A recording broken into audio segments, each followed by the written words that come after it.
Yo, what is going on, everybody? It is Grip and Rip Sports Cards back here with another video for you guys today. And in today's video, we're going to be talking about a huge Topps conspiracy that was unfortunately confirmed true over the past week. We're going to talk all about it in this video.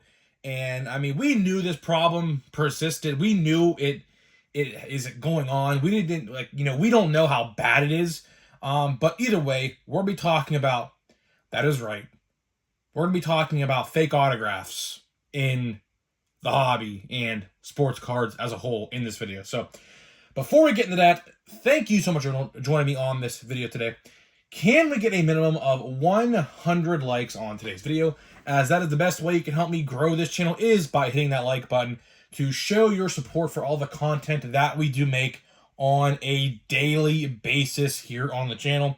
And speaking of growing the channel, we are doing a giveaway. We are giving away hobby packs of baseball cards at 8,000 subscribers. All you have to do to enter is be publicly subscribed, like this video, turn on the post notifications for all the content you see on the channel, and last but certainly not least, leave a comment in the comment section on what you are looking forward to this baseball season in 2024, and I will pick the winner once we hit 8,000 subscribers. So there is that. And of course, channel memberships are available. Get them on in. We're going to be doing exclusive videos once a week. I believe starting this week, we'll be doing, we could do an eBay unboxing this week because I have like 6, 7, 8 packages I have not even opened yet. So if you want to see that, let me know. Hit the join tab, be a member today, and shout out to all my channel members who are watching this video. So let's get into the content at hand in this video. Man, counting down the days till Series 1, and today is the 4th of February, so that means, let's count them down, we are 10 days away from Series 1. Tomorrow starts the single-digit countdown to Series 1 on February 14th. Like I said a couple videos ago, this week, do not be shocked. I'm telling you right now, if you have a Target and you know when Target restocks, I'll give you a little bit of a challenge. Last year, Series 1 was found at Target a week before release. I'm telling you right now, based off of what I saw this past week, at one Target I went to, basically all the old baseball was wiped off the shelf, basically meaning a reset. That's what that is. I'm telling you right now, there's a good chance this week, if you go into Target, you're going to find Series 1. If the vendor don't know, because I think the vendors are told not to put it out, but some of them probably don't listen, and just whatever's in their box they put out, right? But either way, go to Target this week. Go to Target, and you will maybe, depending on your location in the United States, because I think the West gets things first rather than the East. I think it's how it works because Japan and that is closer to the West Coast than it is to the East Coast. So I think that's how it works, actually. I'm not entirely sure, though. But I don't know. I have no idea. Either way, if you want a challenge, go to a Target this week. I know I'll be going. And as soon as I see a photo online surface of a restock and Series 1 is there, you best believe I'll be going to Targets pretty much a lot this week to hopefully find some. And hopefully find some hanger boxes. And hopefully they're not $16. But time will tell on that. We'll have to wait and see what happens there. But let's get into it. So, how was my day today? So, my day today was, it was all right. Went to a Walmart today. Didn't really do much shopping. Caught a restock. It was very fresh. There was Plain Jane high number. There was a ton of football Prism. They had fat packs, which my brother bought $180 worth, which he actually pulled some pretty good stuff. There was a bunch of monster boxes, blaster boxes for Prism football and basketball. A ton of stuff. Stadium Club. I saw Stadium Club. Didn't buy it, though. Because I was like, you know what? What's the point? It's $25. I could use that for a blaster box of Series 1 or hanger box of Series 1 or something like that. So I said to myself, you know what? It's fine. I could perfectly hold off. I mean, I literally got every single card I wanted from Stadium Club anyways, through eBay from buying singles. So honestly, it doesn't matter. Either way. So either way, I saw something circulating today on Twitter, and it was very eye-opening to me, right? There is a huge conspiracy going on throughout the hobby. It's been like this for years, and that is the fake autographs, right? Now, a normal person may sit to themselves and think, do you know how much product Topps releases and how many autographs a said player has to sign every single year? I mean, if you think about it, I mean, I don't know how much they get paid to sign autographs for Topps or Panini, right? Same thing for either company. But I'll tell you one thing. I mean, they got these guys signing, I don't know the exact number. I'm assuming some other guys are more than others. Like, for example, Mike Trout, for example, could be like 3,000 signatures for Topps. That's probably not the case. It's probably a lot lower than that. But a player like, I don't know, let's name a no-named rookie. I don't know. I can't think of a no-named rookie off the top of my head, but think of a no-named rookie that signs everything, and his autograph is everywhere in products. You know exactly what I'm referring to, right?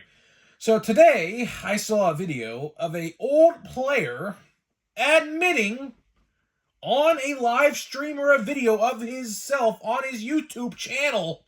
Him and his dad were sitting there, and he goes, "Yeah, hey, Dad, remember when you had to sign a lot of my stuff because my arm was getting so tired?" And he's like, "Oh yeah, you can go on eBay and see what's mine and what your autograph is just by looking at it." I mean, the guy admitted it on camera.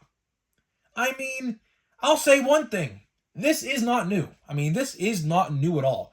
There have been so many instances of like a brother, a sister, a wife. Hell, I even seen an instance one time of a kid doing his father's autographs for a product. I mean, this is not new, unfortunately, right? Now, I find it funny, right? Topps and Panini, for that matter, always, they say it's authenticated through Topps, and, this is authentic, and it's witnessed by a Topps professional or whatever. Not no more. Now, I will say, before 2020 and the whole world shut down, what would happen? Now, I don't know if this happened with everybody, but what would happen is a Topps authenticator or an authenticator of some kind would go sit with the player themselves and watch them sign every single last autograph. Now, how they do it is they send, depending off it's sticker auto or on card, what they'll do is if it's sticker, they will send sheets of stickers by the thousands to that said player's P.O. box or house or whatever, and they'll have a due date to get them on in. If they don't have that due date and they miss the due date, then that becomes a redemption card, right? What they do on card, they send like boxes upon boxes upon boxes of 800 count, those white boxes of cards for them to sign on card, and they even give them the pens and everything. They give them a stack of pens and everything and say, this is the time you have to do it. Send it back. They tell them where to send it, and they include postage and whatever like that, and they go on their merry way, right? So now the system is a little different than what it was before the whole world shut down in 2020 due to the vid, right? But either way, it is no excuse. It is absolutely no excuse to have fake autographs, right? And unfortunately, this problem with fake autographs has been around for a very long time. I mean, hell, we did a video, I believe in 2022. Yeah, it was 2022 with Definitive Collection with Randy Arozarena and Austin Meadows in a $2,000 box. There was only 50 of these cards, but still, 50 nonetheless. Should have been 0. But either way, what happened was some Topps employee, I guess, forgot to, send the box to them or whatever, and said, you know what? I'm going to take it upon myself just to sign all 50 of these. So that way my job is probably not on the line. Because let's be honest with ourselves here. The guy who probably faked these autographs probably had his job on the line. I mean, why else would he have done that, right? Because if it didn't fall on him to take the blame, right, then he should have just sent them on their merry way. Because at this, well, let me take that back. They weren't on the same team. I believe in 2022, Austin Meadows got traded to the Tampa Bay or the Detroit Tigers. But at the time, of course, they did play together for a couple years. So I don't know exactly what happened there. But I'll tell you one thing. Whoever faked those autographs, his job or her job was definitely on the line. Because why else would you fake them if you had no reason to? That's what I have to think about that, right? But either way, it's kind of sad. It really is. I mean, do I blame the player or do I blame Topps or Panini in this situation? Because let's look at both sides, right? Let's compare and contrast both sides, right? Let's look at the player side first. The player has thousands upon thousands upon thousands of autographs to sign. And I mean, if you want to try it yourself, go get some computer printing paper and sign your signature hundreds and thousands of times and see how your hand feels afterwards. Bet you it wouldn't feel too good. I bet your hand would cramp up and everything like that. It would be terrible, right? So that is something that I could definitely, see why the players would hate that. But at the same time, I mean, here's the thing. Here's what people don't understand. Before they sign these cards or stickers, they have to sign a contract saying that they agree to the terms that Panini or Topps has given to that player. And in that contract is a stipulation regarding fake autographs and forgery and whatever it's called. I don't know the exact legal term. I probably just butchered that, but I think it's called forgery, where you basically fake an autograph of someone or someone is faking an autograph of you or a signature or whatever, right? So technically, this is suable. It is. Because, now, let's talk about it, right? This guy who we're talking about, I think his name was Rowland, I think his last name is. I forget his first name, but his last name was Rowland. And all he ever amounted to was, I looked at his career stats, all he ever was a prospect. So I imagine, just based off of that current knowledge, he was probably featured in Bowman products. That's just, my assumption, assuming, he's not that old, so I'd have to imagine Bowman was definitely around when he was playing, right? He said in the video, yeah, hey, Dad, and his dad was actually an MLB player as well. He goes, yeah, Dad, remember when you had to sign a bunch of these because my arm was getting tired? And you can go on eBay right now and look at the autographs, and you could tell which one's mine and which one's his. I mean, unfortunately, stuff like that happens, and I guarantee you he had to sign a contract saying that it won't be forged or whatever. It's sad. This stuff happens, and let's compare Topps now. Let's do Topps, right? Topps, unfortunately, has to produce a bunch of sets every year, right? And like I said, some players sign more than others. Like, for example, here's how it works. It all depends on money. Because certain players, like a Mike Trout, or a Shohei Ohtani, or an Aaron Judge, or an Acuna, or something like that, those guys want a lot of money to sign product, right? Meanwhile, on the other side, rookies who have no name value basically will do it for dirt cheap. And will just do it just to get their name on the product and have their name out there, right? So that is why, unfortunately, like Stadium Club or Topps Chrome, for example, a lot of these autographs you see out of the product are, 8 times out of 10 rookie autographs because they're cheaper to sign on to and you can get more out of them because every time a player signs an autograph, it costs money. And I believe, I don't know exactly where I saw this, but I remember, I think Derek Jeter for Topps charged around $230 per autograph every time he autographed a card. So if he autographed about 4 or 5 cards, that's $1,000 right there. Just to autograph 4 cards or 5 cards, depending on whatever, right?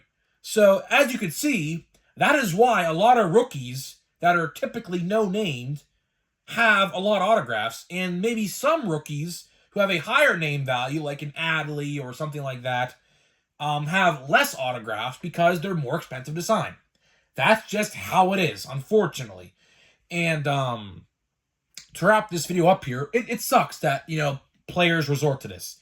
But at the same time, you kind of have to sympathize with them because they have to sign, I don't know the exact number. Like I said, it's different for every person out there. It's different for every single athlete.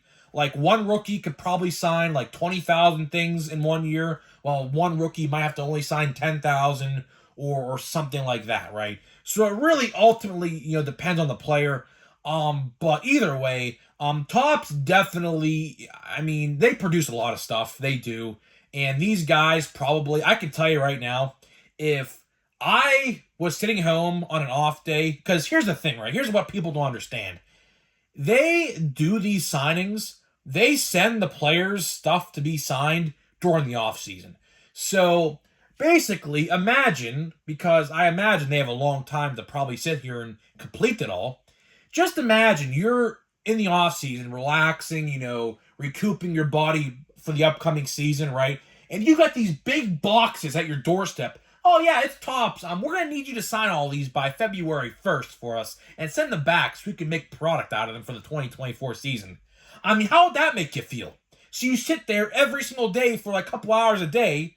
Your wife and children are probably sitting there too, just watching you. They're probably upset that they ain't got free time with you because they don't have free time during the season to see you, right? Because you're out on the road and you're playing, right? And you're sitting there signing autographs all day for a couple hours every day. That would suck. That would seriously... I know they're getting paid probably some big bucks to do it, but damn would that suck. Because I know if it was me, I would be livid. I would. And I would intentionally ask Topps, if it was up to me, for me to sign very little. Because I would not want to sit there all day, cramping up my hand, Sharpie after Sharpie after Sharpie, throwing them away after they're all dried up, signing autographs all day. Because you got to realize, they do that every day during the regular season as well, before games. Now, not everybody does, but the friendlier players do. They go to the foul lines and where people line up and they sign stuff for people. So I don't know. That's my take on the situation. It sucks that players resort to this, but at the same time, you have to realize Topps is sending them thousands and thousands of cards and stickers to autograph for them. So I could definitely see why someone would resort to that, because it gets old and your hand starts to hurt, and I'm sure there's definitely some long-term effects of that. There definitely is carpal tunnel or arthritis or something that is affiliated with doing all that, because long-term that's definitely going to take an effect on your hand doing that. Just have a pencil or something in your hand every day and you write constantly for 2 or 3 hours a day. By the time you're 50 or 60, yeah, you're going to have some arthritis in your hand. Definitely.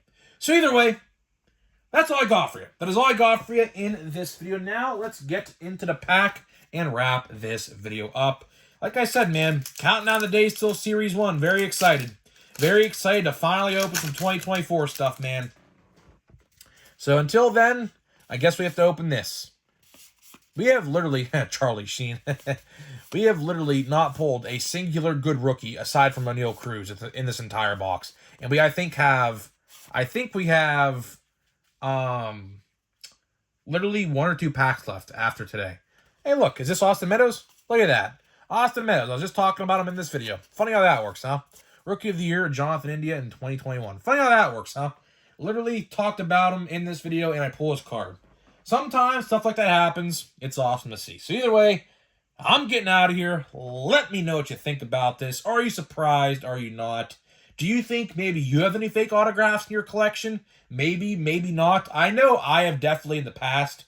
A side note, I have definitely looked at autographs in the past and compared them to what other people do on eBay to see, But either way, I'd love to know what you think about this, and I'll see you guys in the next video.